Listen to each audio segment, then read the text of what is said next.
Canada has been given just 5 more days to reduce its diplomatic staff in India. Canada ने भारत से इस मामले में बातचीत की, लेकिन कनाडा बातचीत विफल रही। वहां से जो भी बातचीत हुई, भारत ने 10 अक्टूबर तक का अल्टीमेटम दिया था। That's a very serious issue. उसका रीजन ये कि आज तक वो एक भी आयोटा ऑफ एविडेंस नहीं दे सके हैं। एलिगेशन तो हम कुछ भी लगा दे भाई, शूट एंड स्कूट वाली बात। Very important high-level Team Canada business trip to India on October the 9th, the day before. How ironic. How ironic, and that's been cancelled. तो कुछ रिपोर्ट्स ऐसी सामने आ रही हैं जिससे ये पता चल रहा है कि इवैक्यूएशन स्टार्ट हो चुकी है। डिप्लोमेट्स को वापस भेजा जा रहा है, डिप्लोमेट्स इंडिया से निकल रहे हैं।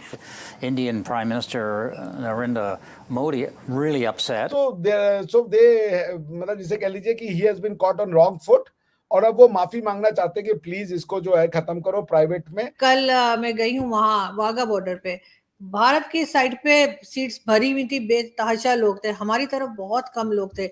और बताया ये गया, कई लोगों से जो बात हुई उन्होंने कहा जी 9 मई के बाद से लोगों ने आना बहुत कम कर दिया है। आलमी बैंक ने पाकिस्तान को कर्जे के बोझ के हामिल गरीब ममालिक की फहरिस्त में शामिल कर लिया है। वर्ल्ड बैंक ने खबरदार करते हुए कहा है कि पाकिस्तान का 2027 तक कर्जा जीडीपी के 89.3% तक पहुंच सकता है। इंडिया ने, मेरे लिए तो शॉकिंग न्यूज़ है कि इंडिया ने अमेरिका को वार्न किया है कि हमारी खुद मुख्तारी की रिस्पेक्ट की जाए। में ये बताया गया है कि डिप्लोमेट्स जो हैं वो शिफ्टेड टू कुआलालंपुर। नमस्ते दोस्तों, जय हिंद। हिंदुस्तान स्पेशल में आपका स्वागत है दोस्तों। कनाडा ने भारत से अपने ज्यादातर डिप्लोमेट्स को सिंगापुर और मलेशिया भेज दिया है।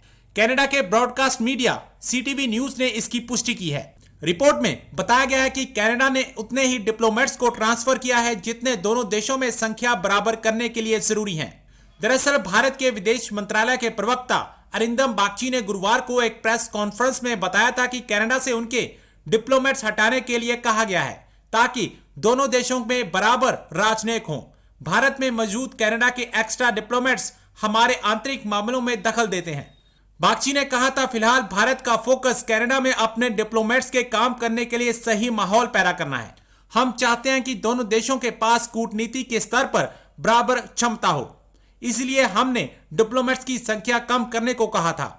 अब पाकिस्तानी मीडिया ये चर्चा कर रहा है कि कनाडा ने बड़े हाथ पैर जोड़े लेकिन भारत नहीं माना। आप ब्रेकिंग न्यूज इसको कह सकते हैं, लेकिन इस वक्त जो डेवलपमेंट, नई डेवलपमेंट और बड़ी डेवलपमेंट इंडिया और कनाडा के मामले पर हुई है, तो कुछ रिपोर्ट्स ऐसी सामने आ रही हैं जिससे ये पता चल रहा है कि इवैक्यूएशन स्टार्ट हो चुकी है।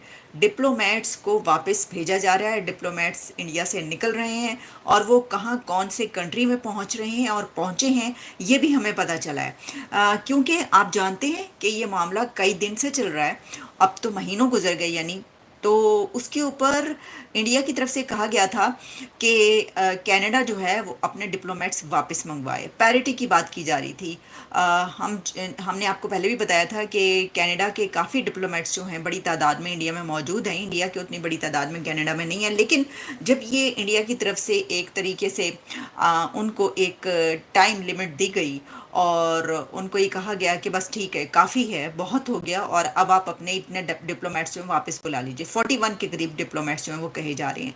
तो उसके बाद कनाडा की तरफ से ये सिचुएशन सामने आई कि कनाडा ने ये कहा कि हम तो कंस्ट्रक्टिवली और एग्रेसिवली हम यानी कि बहुत ही ज़्यादा इंडिया के साथ जो है ताल्लुकात चाहते हैं, और हम चाहते हैं कि सीक्रेटली यानी ये कि डिप्लोमेटिकली जो है इसको डील किया जाए। तो सबने ये कहा कि ये जो है ये कदम ऐसा लगता है कि शायद अब कनाडा ये चाहता है कि हालात बेहतर हो जाएं और ताल्लुकात उस खराबी तक ना जाएं। लेकिन अब पता ये चला है, जो इस वक्त रिपोर्ट सामने आ रही है वो ये कह रही है कि कनाडा ने इवैक्यूएट किए हैं अपने diplomats from Delhi to south east Asia. ये रिपोर्ट है, और इसमें ये बताया गया है कि डिप्लोमेट्स जो हैं वो शिफ्टेड टू कुआलालंपुर। और ये डिप्लोमेट्स कितनी बड़ी तादाद में, इनकी भी जल्दी कुछ ऐसी हैं फैक्ट्स के फिगर्स के जिसको बताया गया, लेकिन हम इसको इस पे छोड़ देंगे जब तक कोई ऐसी रिपोर्ट ना आ जाए कि जनाब सबके सब चले गए हैं, या कुछ वैसे तो बड़ी तादाद कही जा रही है कि उनको कुआलालंपुर मलेशिया शिफ्ट किया गया है। और ये ना सिर्फ ये कि इस वक्त इंडियन मीडिया में, इंटरनेशनल मीडिया में, बल्कि जो कैनेडन मीडिया है उसकी भी ये रिपोर्ट जो है ये बताई जा रही है कि क्लेम किया है कुछ मीडिया हाउसेस ने, और कहा है कि जो कनाडा है उसने अपने डिप्लोमेट्स इवैक्यूएट किए हैं, और उसमें ये कहा गया है कि जो majority of its diplomatic staff from India and shifted them to earlier Kuala Lumpur. उसका रीजन ये कि आज तक वो एक भी आयोटा ऑफ एविडेंस नहीं दे सके हैं। एलिगेशन तो हम कुछ भी लगा दे भाई, शूट एंड स्कूट वाली बात है कि हम आपको बोल दें, आप मुझे बोल दें जी अभिषेक जी तो चोर है, इन्होंने मेरी प्रोग्राम चुराई है, ऐसे तो नहीं होगा ना। आपको तो एस्टैब्लिश भी करना पड़ेगा ना भाई, कब चुराया, क्या चुराया, ये भी तो बताते हैं आप। तो Justin Trudeau expected West to ally with him, West to stand by with him, वो हुआ नहीं। पहले G20 के साइडलाइंस पे नहीं हुआ, उसके बाद उन्होंने G7 को साथ में लेने की कोशिश करी, वो नहीं हुआ। उसके बाद ultimately when he was completely left high and dry, he had no other means left except to go in the parliament in the House of Commons of Canada and then take the refuge of parliamentary privileges of saying anything against India. कहाँ है evidence? नहीं है कोई evidence. अब उसके बाद India ने retaliate किया, इंडिया ने कहा इनफ इज इनफ।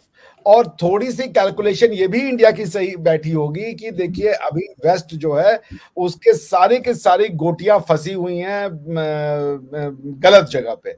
यूक्रेन के विवाद में उन्होंने ये देख लिया कि उनका जो ये माइट था, वेस्टर्न सैंक्शन, फाइनेंशियल सिस्टम पे कंट्रोल, ये सब कुछ काम नहीं आया। 2 साल से यूक्रेन रशिया युद्ध अनवरत चल रहा है, रशिया की इकोनॉमी पे धेले भर का फर्क नहीं आया।